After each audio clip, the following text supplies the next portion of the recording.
All right. My truth post in a post-truth era.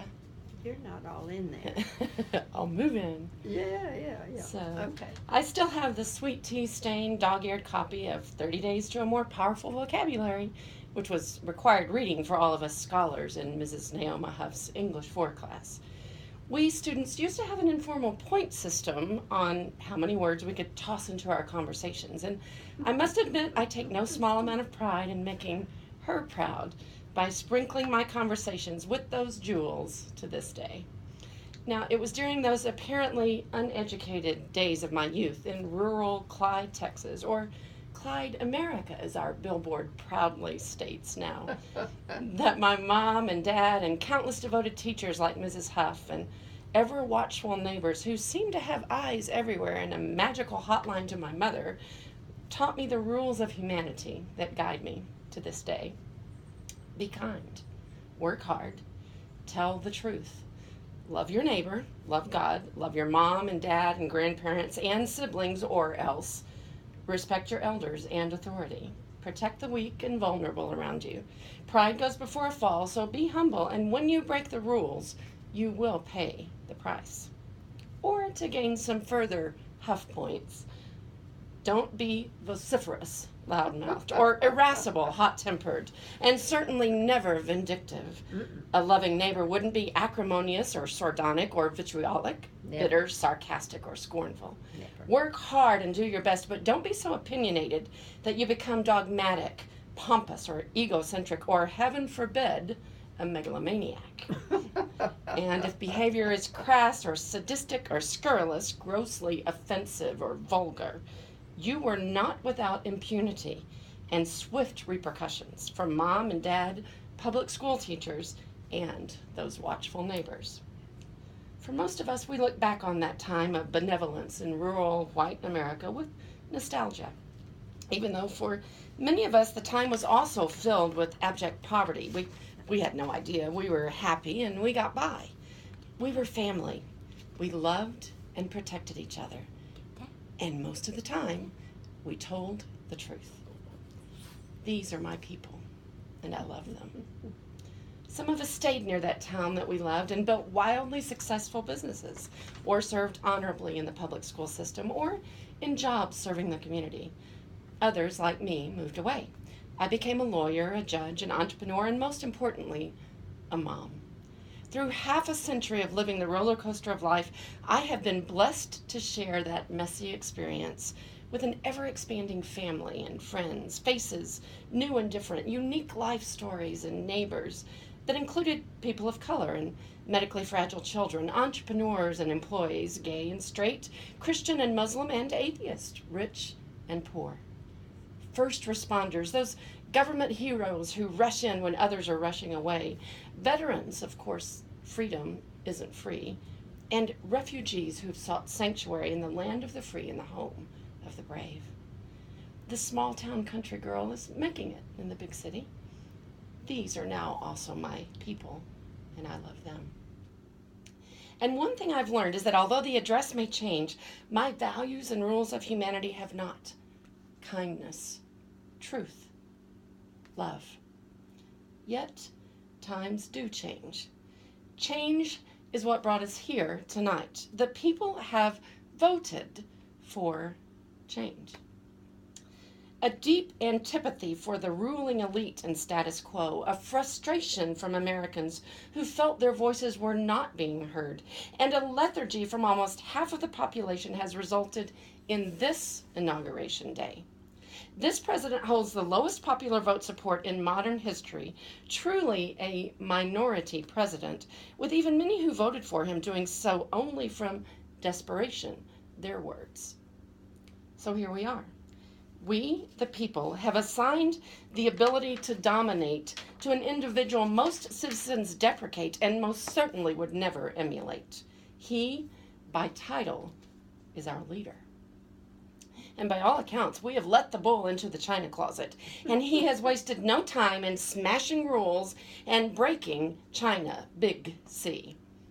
Some, including some Christian evangelicals, refer to our new president as the chaos candidate, and they are elated at kick butt, take names brutality of his style. Others are terrified of what they see as beyond bully tactics that threaten themselves or their loved ones, what Dictionary.com refers to in their word of the year as xenophobia, fear of the other. And many are stunned that we as a country find ourselves in this surreal, which is Merriam-Webster's word of the year, situation, or as the American Dialectic Society refers to it in their word of the year, dumpster fire, an exceedingly disastrous or chaotic situation.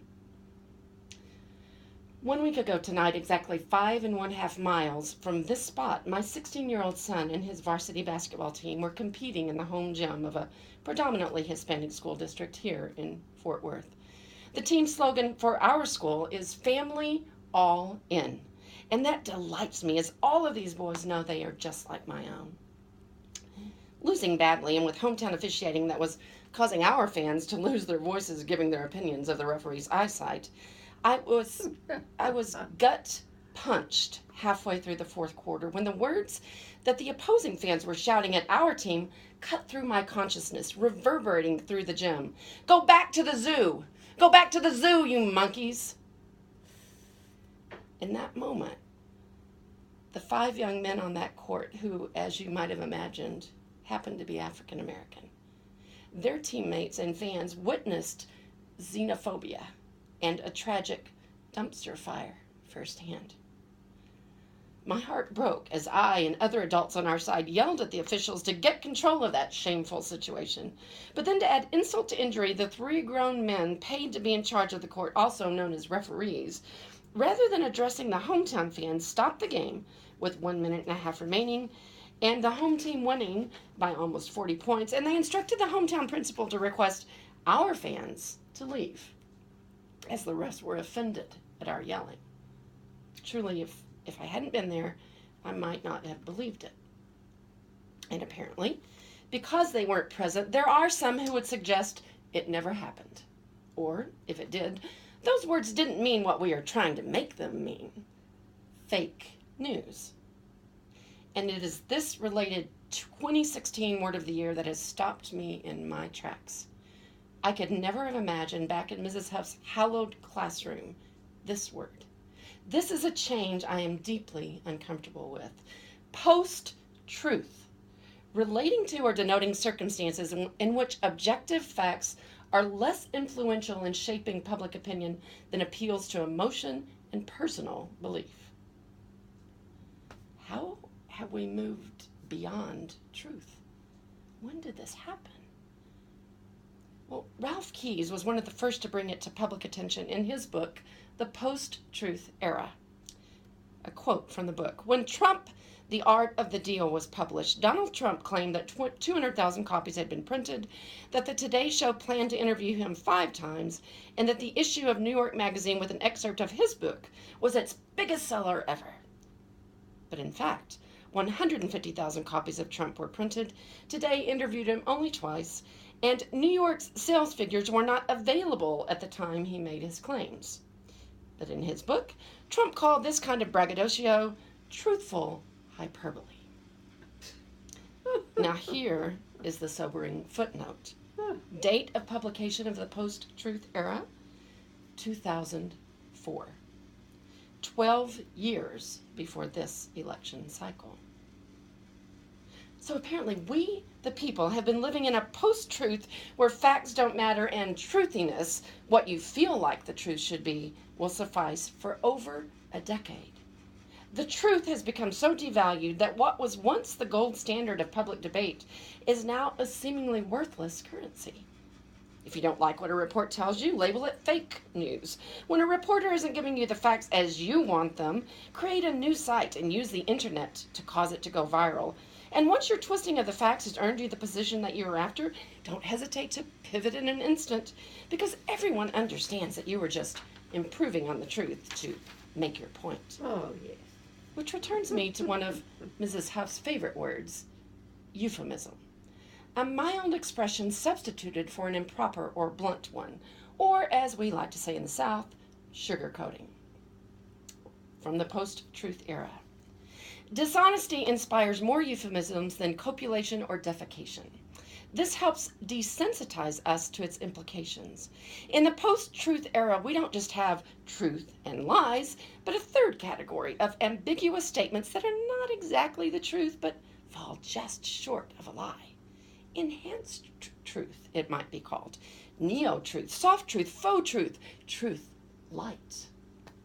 It seems we, the people, have fed and fostered this monster of post-truth.